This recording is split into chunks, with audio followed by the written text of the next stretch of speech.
উজান থেকে নেমে আসা পাহাড়ি ঢলে টাঙ্গাইলে যমুনা নদীসহ সবগুলো নদীর পানি বৃদ্ধি অব্যাহত রয়েছে। টানা বৃষ্টিতে বৃদ্ধি পেয়েছে ৮ সেন্টিমিটারের মতো পানি, সাথে যুক্ত হয়েছে তীব্র নদী ভাঙন। বসতভিটা নদী গর্ভে চলে যাওয়ায় নিঃস্ব হচ্ছে নদী পাড়ের লোকজন। আমার এই যে শাকসবজি আবাদ করছিলাম, ডাঙ্গা আবাদ করছিলাম, পটল আবাদ করছি, তারপর ওই যে আপনার ওই যে শশা, ওই যে দুম্বা, কুমড়, এগুলা ক্ষতি গেছে। আমরা প্রতি বৎসরেই এই বন্যার সময় আমরা খুব একটা আতঙ্কের মধ্যেই থাকি।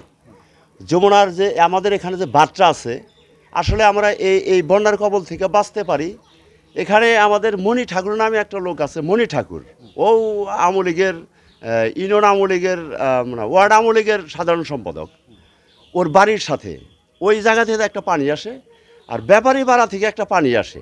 এই দুইটা জায়গায় যদি ঊর্ধ্বতন কর্তৃপক্ষ, স্থানীয় প্রশাসন এইটার যদি মনে করেন যে একটু ব্যবস্থা নেয়, তাই আমরা এই বিষয়গুলো থেকে, এই বন্যা কবলিত এই পানির থেকে আমরা মুক্তি পাই।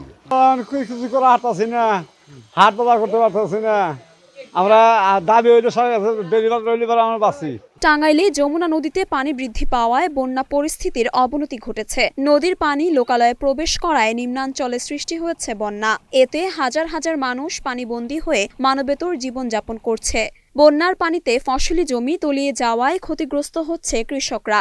এমন প্রতিকূল পরিস্থিতিতে শিক্ষা প্রতিষ্ঠান বন্ধ না থাকায় বিপাকে সেখানকার শিক্ষার্থীরা। সারা দেশে মাধ্যমিক পর্যায়ে মূল্যায়ন পরীক্ষা শুরু হওয়ায় শিক্ষার্থীরা বাধ্য হয়েই পানি ভেঙে আসছে স্কুলে।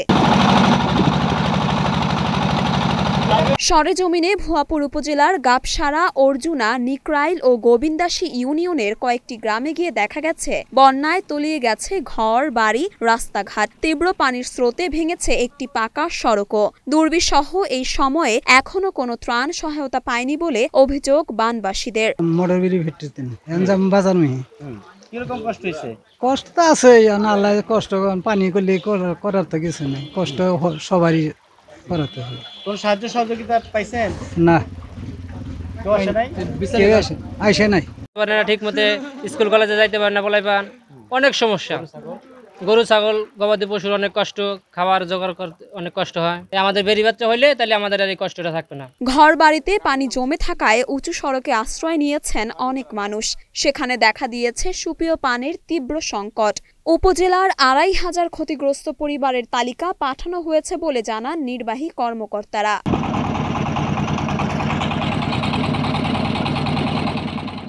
মরিয়ম মিম, ঢাকা পোস্ট।